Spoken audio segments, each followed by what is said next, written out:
Thank you, Sarah, and thank you for the panelists. I'm very honored to be speaking on behalf of the Good Shepherd Collective. I think it's a good afternoon to some of you, and for me in Palestine, it's a good evening.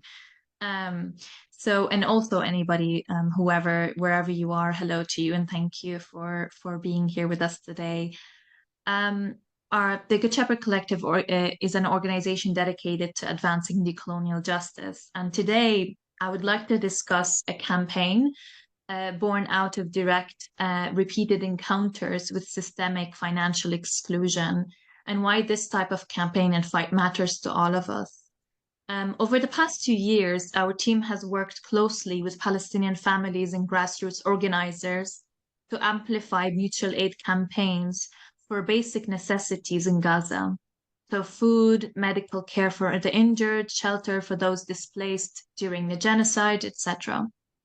Time and again, unfortunately, we witnessed these efforts sabotaged by the very platforms designed to quote unquote empower them. In the past, GoFundMe froze funds for a family seeking cancer treatment without explanation. PayPal abruptly closed an account of a community rebuilding a bombed clinic in Gaza.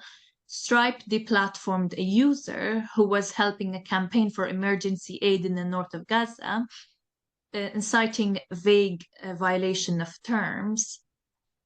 These are not isolated incidents, we believe. They are part of documented pattern of financial censorship targeting Palestinians specifically, but also other marginalized groups. So platforms like GoFundMe, Patreon, MasterCard, Stripe, they have in a way contributed to revolutionizing fundraising for people, that do not have access to banks. But they've also centralized unprecedented power in the hands of corporations that act as unaccountable gatekeepers.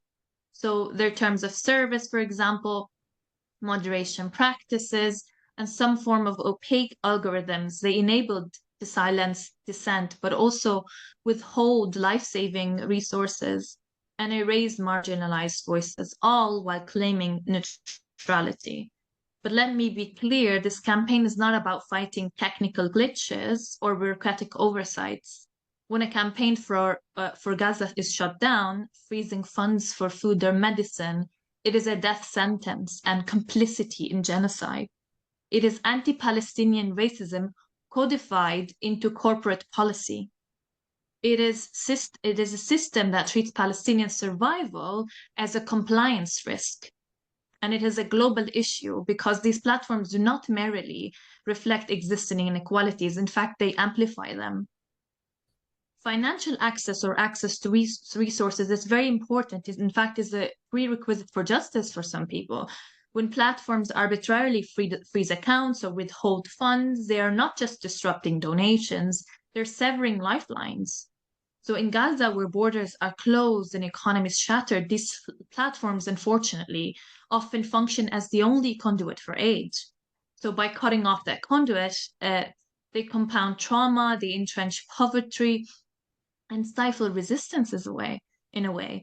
So this is not neutrality. In fact, it is complete complicity in systemic oppression. So what is the path of accountability in this, or to accountability in this context? So we propose two parallel strategies in this campaign. One is legislative action, and the second is strategic consumer pressure or boycott campaigns. So what type of legislative action are we suggesting? We know that governments regulate banks, credit agencies, and utilities to ensure fairness, right? There's always this condition of non-discrimination. They're only really regulated for this, not for anything else, really. So why should payment processes and crowdfunding platforms operate in a regulatory vacuum? Why are they just completely removed from that regulation? So what we demand in this instance, we demand laws that require platforms to disclose specific reasons for shutting down campaigns or freezing funds, establish independent oversight bodies to audit moderation practices for bias, but also mandate appeals processes for affected users. So if a bank must explain why they deny a loan to somebody, why should GoFundMe not explain why it withholds aid for a child's surgery? I think this is the bare minimum we're asking here. But also the second strategy that we think is very important and needs to be coupled with the first strategy is strategic consumer pressure. We understand that boycotts alone cannot dismantle monopolies, and capitalism as well, but they can expose the hypocrisy of neutrality or expose anti-Palestinian racism ingrained in those systems. When platforms, they profit from branding themselves as change makers while silencing Palestinians, public pressure can in fact force that transparency. For example, MasterCard's role in blocking donations to Palestinian aid groups must be scrutinized, not just by activists like us, but also by shareholders, policymakers, and consumers of these services. While we want to fight accountability, we must also be, innovative. Centralized platforms dominate because alternatives are scarce. We are exploring decentralized models like community-owned cooperatives, blockchain-based fundraising, and partnerships with ethical fintech developers to reduce reliance on these kind of corporate intermediaries, right? So these solutions are not panaceas as we see them. The bigger issues is huge. We understand these are just simple reforms, but they're also necessary steps towards democratizing financial access. For people in Gaza, this is not an option for them. If they require money to survive, that we need to find ways for that to happen. So this campaign is much more than transparency. It is about dismantling systems that conflate Palestinian solidarity with risk and mutual aid with non-compliance. It is about ensuring that financial infrastructure serves equity and not repression.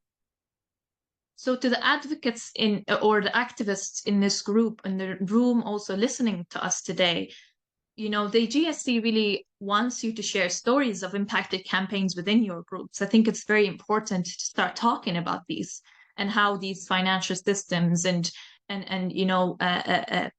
different, on capitalism, in fact, actually affects the way of organizing within your groups. And to policymakers also, if you're a policymaker yourself, maybe draft a legislation around this. For technologists, maybe help us find equitable alternatives. And to everyone else, really amplify this issue within your circles. Talk about how this affects you, but also affect, support for campaigns or, support for activists in mutual aid. If you're ready to join our campaign, if you'd like to help, we're starting to, organize, we're putting forward this campaign at the forefront because of what we've seen happen in Gaza and what we will continue to see because, as we want to rebuild Gaza, it's important that this is also part of the fight, that it's not just about stopping the genocide, that we want to rebuild Gaza. So whether you're an organizer, legislator, or an ally, you can reach out to us at info@goodshepherdcollective.org. You can also follow our Twitter and Instagram. We have also a website where you can sign up to the newsletter where you can receive more information about this campaign, but also about what's happening in the West Bank and Gaza. Specifically these days, we're speaking about what's happening in Jenin with the Iron Wall joint operation, in fact, by the Zionist entity and the Palestinian Authority, shamefully. We believe that through this campaign, we think we can maybe transform financial systems from tools of control into engines of liberation.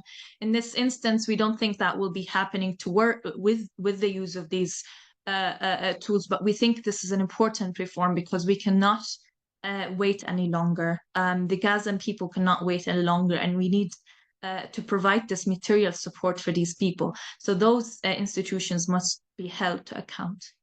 Thank you.